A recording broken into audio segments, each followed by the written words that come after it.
मंजिलें उन्हीं को मिलती हैं जिनके सपनों में जान होती है। पंखों से कुछ नहीं होता, हौसलों से उड़ान होती है। जरा कल्पना कीजिए कि हवाओं का एक अदृश्य रेला हजारों किलोमीटर्स का सफर तय करता है, विशाल महासागरों को पार करता है, गुरुत्वाकर्षण से लड़ते हुए दुनिया के सबसे ऊंचे पहाड़ों से टकराता है। और ये सब सिर्फ इसलिए ताकि वो भारत के दूर दराज गांव में जीवनदायी बारिश ला सके। क्या बात है ना? ये महायात्रा किसी हौसलों की उड़ान से कम नहीं है। और तो आज की हमारी इस चर्चा का विषय यही है, जलवायु और भारतीय मॉनसून की उत्पत्ति। तो चलिए इसे बिल्कुल बुनियादी स्तर से खोलते हैं। जब भी प्रकृति की बात होती है तो अक्सर मौसम और जलवायु, इन दोनों शब्दों को लोग एक ही समझ लेते हैं।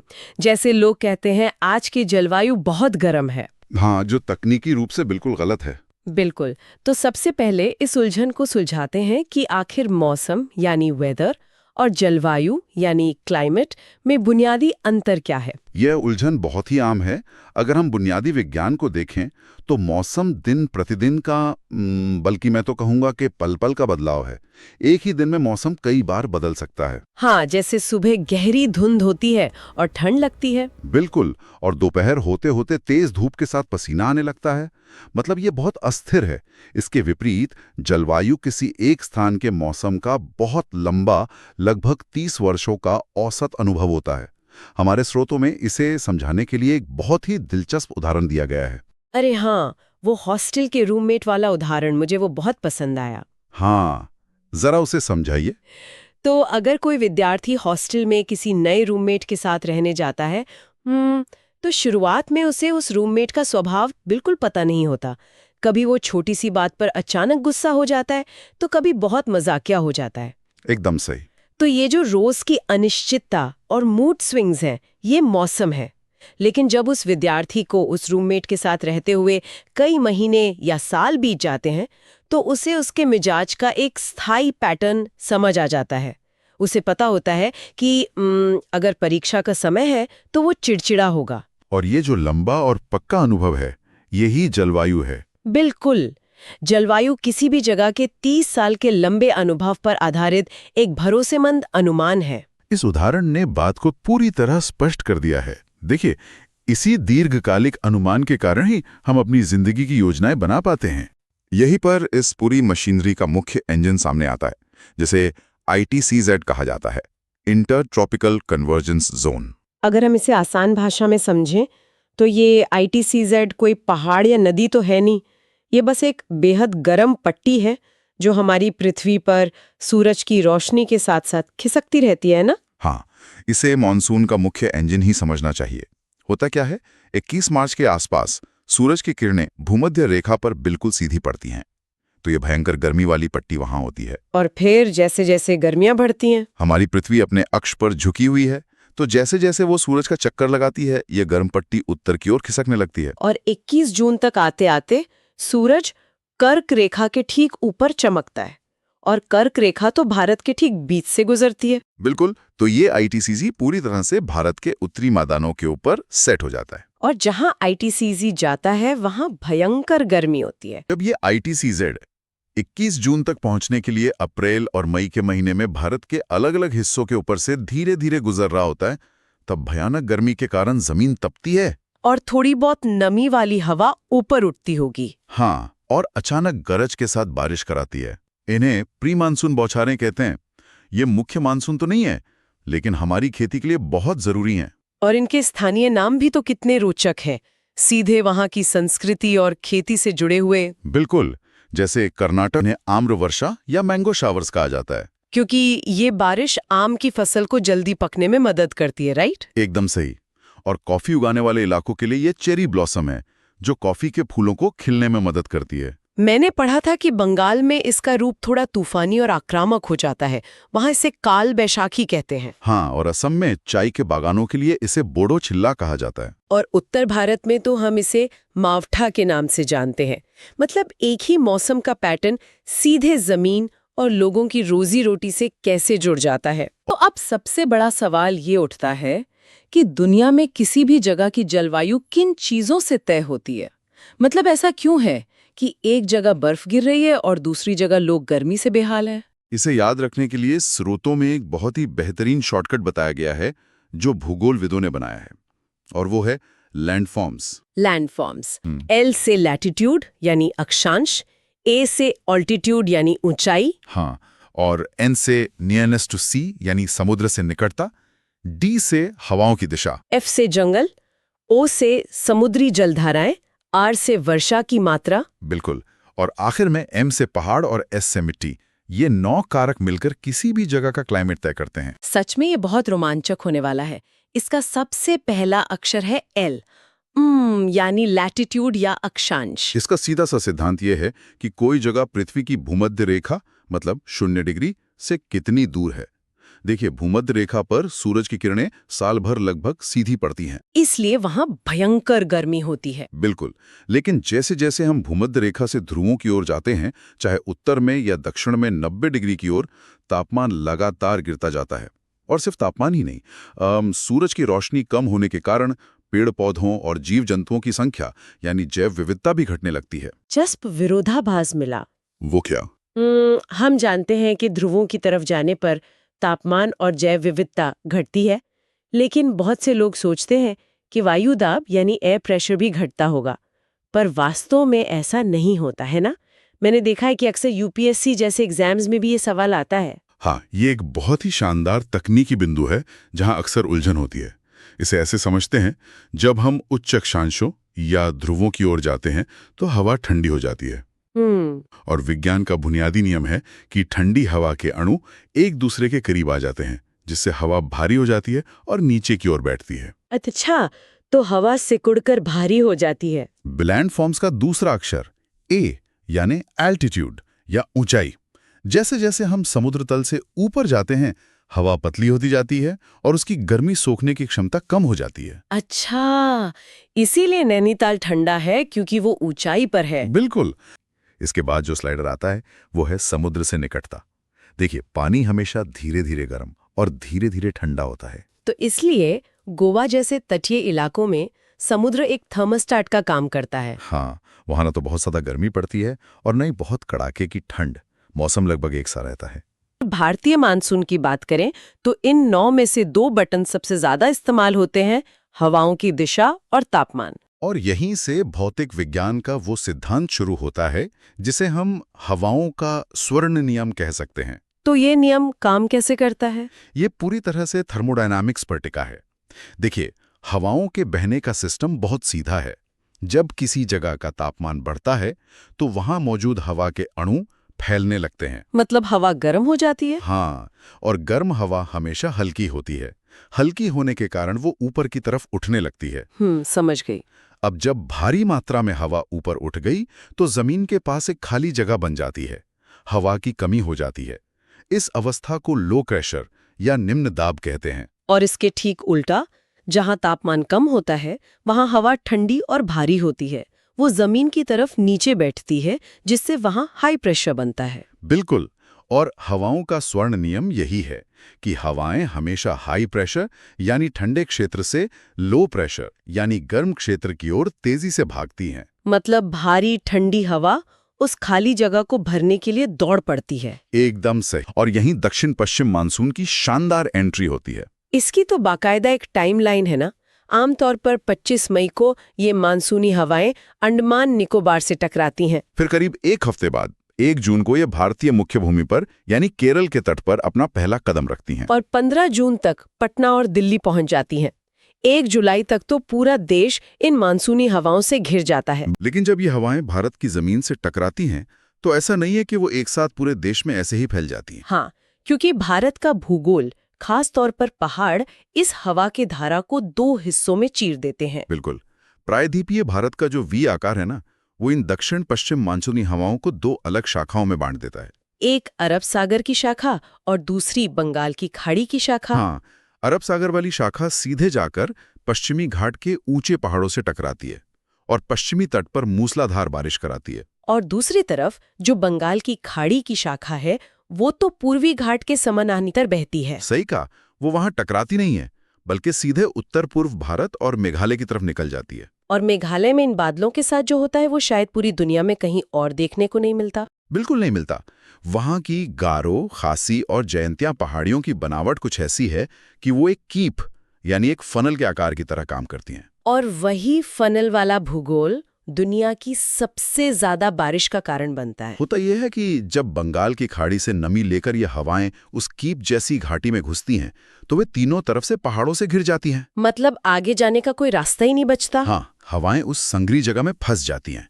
अब उन्हें मजबूरी में तेजी से ऊपर उठना पड़ता है। और जैसे ही नमी से भरी हवा तेजी से ऊपर उठती है वो ठंडी होती है, कंडेंसेशन होता है और बादल अपना सारा पानी एक ही जगह उड़ेल देते हैं। इसी फनल इफेक्ट की वजह से मेघालय के चिरापुंजी और मौसिनराम को दुनिया का सबसे नम स्थान माना जाता है, जहां 1100 सेंटीमीटर से भी ज्यादा सालाना बारिश रिकॉर्ड की जाती है। ये तो सच में अद्भुत है। पहाड़ों का हवाओं को फंसाकर ऊपर धकेलने का ये सिस्टम बहुत शक्तिशाली है। बारिश लाने में पहाड़ों का रोल सबसे बड़ा है। लेकिन देखिए, एक बात मुझे हमेशा से उलझन में डालती है। क्या? अगर ये पहाड़ इतने ही मददगार हैं बारिश लाने में, तो एक रियल वर्ल्ड एग्जाम्पल लेते हैं। जब अरब सागर की शाखा पश्चिमी घाट से टकराती है तो मुंबई में इतनी भारी बारिश होती है कि अक्सर बाढ़ आ जाती है। हाँ, वहाँ करीब 600 सेंटीमीटर तक बारिश हो जाती है। लेकिन पश्चिमी घाट के ठीक पीछे जो मराठवाड़ा या पुणे का इलाका है, वहाँ किसान अक्सर सूखे से क्यों जूझ रहे होते हैं? मतलब पुणे, जो मुंबई से मुश्किल से 150 किलोमीटर दूर है, वहाँ सिर्फ 70 सेंटीमीटर बारिश क्यों? बादल वहां तक पहुंचकर बरसते क्यों नहीं? ये भूगोल का एक बहुत बड़ा विरोधाभास लगता है, लेकिन इसके पीछे भी सीधा विज्ञान है। इसे पर्वत और वृष्टि छाया प्रदेश या रेन शैडो इफेक्ट कहते हैं। Rain shadow effect? हाँ, इसे समझने के लिए आप एक पानी से भरे स्पंज की कल्पना कीजिए। स्पंज? हाँ, जब नमी से भरी हवाएं समुद्र से आती हैं और पश्चिमी घाट के पहाड़ों से टकराती हैं, तो पहाड़ उन्हें ऊपर उठने पर मजबूर कर देते हैं। इस सामने वाले हिस्से को विंडवर्ड साइड कहते हैं। जैसे जैसे हवा पहाड़ पर चढ़ती है, पहाड़ उस हवा को एक स्पंज की तरह निचोड़ देता है। हवा ऊपर जाकर ठंडी होती है और अपनी सारी नमी मुंबई और महाबलेश्वर जैसे इलाकों में बारिश के रूप में गिरा देती है। तो मतलब जब वही हवाएं पहाड़ की चोटी पार करके दूसरी तरफ नीचे उतरने लगती हैं, तो वो स्पंज पूरी तरह से सूख चुका होता है। एकदम सही। दरअसल न सिर्फ हवा सूख चुकी होती है, बल्कि पहाड़ के दूसरी तरफ, जिसे लीवर्ड साइड कहते हैं, नीचे उतरते समय हवा वापस गर्म होने लगती है। ओहो। और गर्म होने के कारण उसकी नमी सोखने की क्षमता और बढ़ जाती है। बिल्कुल। और पुणे इसी वृष्टि छाया प्रदेश में स्थित है। इसलिए मुंबई में जब नदियां उफान पर होती हैं, तब उसी पहाड़ के ठीक दूसरी तरफ पुणे में सूखी हवाएं चल रही होती हैं। ये तो कमाल की बात है कि एक पहाड़ कैसे कुछ ही किलोमीटर के फासले पे दो बिल्कुल अलग जलवायु बना सकता है। यही तो इस 3D मैट्रिक्स की खूबसूरती है। ये सच में एक मिक्सिंग डेस्क है। अच्छा, ये तो बात हुई गर्मियों और मानसून के आने की, लेकिन जब सर्दियां आनी शुरू होती हैं और हमारा वो जो ITCZ था वो वापस दक्षिण की ओर खिसकने लगता है, तब इस मशीनरी में क्या बदलाव आता है? सर्दियों में पूरा गेम उल्टा हो जाता है।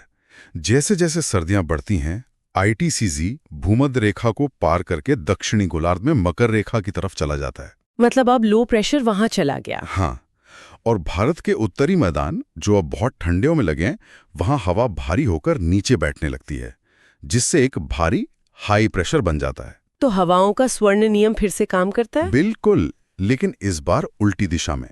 अब हवाएं भारत की जमीन से समुद्र की तरफ भागने लगती हैं।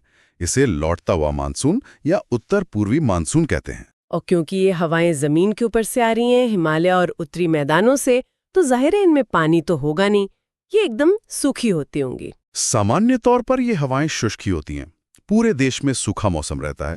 लेकिन प्रकृति के तंत्र में हमेशा अपवाद होते हैं। अच्छा। जब ये उत्तर पूर्वी हवाएं भारत के पूर्वी तट से होते हुए वापस लौट रही होती हैं, तो उनका एक बड़ा हिस्सा बंगाल की खाड़ी के ऊपर से गुजरता है। अरे हाँ, जमीन से आई सूखी हवाएं अचानक समंदर के ऊपर पहुंच गईं। और वहां से वे बहुत सारी नमी सोख लेती हैं। और फिर क्या होता है, बंगाल की खाड़ी से नमी लेकर जब ये हवाएं आगे बढ़ती हैं, तो सीधे तमिलनाडु के कोरोमंडल तट से टकराती हैं। अच्छा, तो यही कारण है कि नवंबर-दिसंबर के महीने में जब पूरे भारत में ठंड पड़ रही होती है, तब चेन्नई और उसके आसपास भयंकर बारिश हो रही होती है। बिल्कुल, ये लौटते हुए मानसून का ही कमाल है। ये तो दक्षिण भारत की बात हो गई, लेकिन उत्तर भारत की सर्दियों में कुछ और ही जादू होता है, जिसे पश्चिमी विक्षोभ या वेस्टर्न डिस्टर्बेंस कहते हैं। हाँ, वेस्टर्न डिस्टर्बेंस। पर ये भारत के मॉनसून सिस्टम का हिस्सा तो नहीं लगता। सीधे तौर पर नहीं है, लेकिन ये भारत की जलवायु का एक बहुत ही शानदार ग्लोबल कनेक्शन है। देखिए, सर्दियों में भारत से हजारों किलोमीटर दूर यूरोप के पास भूमध्य सागर या मेडिटेरेनियन सी में चक्रवात उठते हैं। तूफान। लेकिन यूरोप के तूफान भारत कैसे पहुंचते हैं? मतलब इतनी लंबी दूरी बीच में तो पूरा मध्य पूर्व का सूखा इलाका है। यहीं पर जेट स्ट्रीम का रोल आता है। वायुमंडल की बहुत ऊंचाई पर, करीब 9 से 12 किलोमीटर ऊपर, तेज हवाओं की नदियां बहती हैं, जिन्हें जेट स्ट्रीम कहते हैं। हाँ, ये पश्चिम से पूर्व की तरफ चलती हैं। ये जेट स्ट्रीम भूमध्य सागर में उठने वाले इन तूफानों को एक कन्वेयर बेल्ट की तरह उठाती हैं और इराक, ईरान, अफगानिस्तान, पाकिस्तान होते हुए सीधे भारत के उत्तरी हिस्सों तक खींच लाती हैं। और जब ये तूफान भारत पहुंचते हैं तो उनकी टक्कर सीधे हिमालय से होती है। बिल्कुल, और हिमालय से टकराकर ये तूफान उत्तर भारत के पहाड़ों जैसे कश्मीर, हिमाचल, उत्तराखंड में भारी बर्फबारी कराते हैं। और मैदानों में जैसे पंजाब, हरियाणा और यूपी में बारिश कराते हैं। हाँ, ये बारिश भले ही मात्रा में कम हो, लेकिन हमारी रबी की फसल, खास तौर पर गेहूं के लिए ये अमृत के समान है। ये तो सच में अद्भुत है। भूमध्य सागर में उठने वाले तूफान भारत के किसानों के खेतों को सींच रहे हैं। ये इस मैट्रिक्स का सबसे ग्लोबल हिस्सा है। सब कुछ एक दूसरे से गहराई से जुड़ा हुआ है। और जब बात हिमालय की आई गई है, तो इसका एक और बहुत बड़ा काम है, जिसे द हिमालयन शील्ड या हिमालयी ढाल कहते हैं। हाँ, मैं यही सोच रही थी कि अगर उत्तर भारत में इतनी सर्दियां हैं तो वो पूरी तरह से एक जमे हुए बर्फ के रेगिस्तान में क्यों नहीं बदल जाता? क्योंकि हिमालय एक अभेद्य दीवार की तरह खड़ा है। सर्दियों में साइबेरिया और मध्य एशिया में एक भयंकर हाई प्रेशर बनता है। वहां से तो बहुत ठंडी हवाएं आती होंगी। बहुत हद तक ठंडी हवाएं, जिनका तापमान -60 डिग्री सेल्सियस तक हो सकता है, वे दक्षिण की ओर दौड़ती हैं। अगर हिमालय नहीं होता ना, तो वे बर्फीली हवाएं सीधे भारत के उत्तरी मैदानों में घुस आती। बिल्कुल, दिल्ली, पंजाब, उत्तर प्रदेश सब कुछ महीनों तक बर्फ की चादर के नीचे दबे होते। हिमालय उन हवाओं को रोककर हमारे पूरे उपमहाद्वीप को बचाता है। ये इस बात का सबसे बड़ा सबूत है कि एक पहाड़ जलवायु को कैसे पूरी तरह बदल सकता है। ये सुनकर रोंगटे खड़े हो जाते हैं।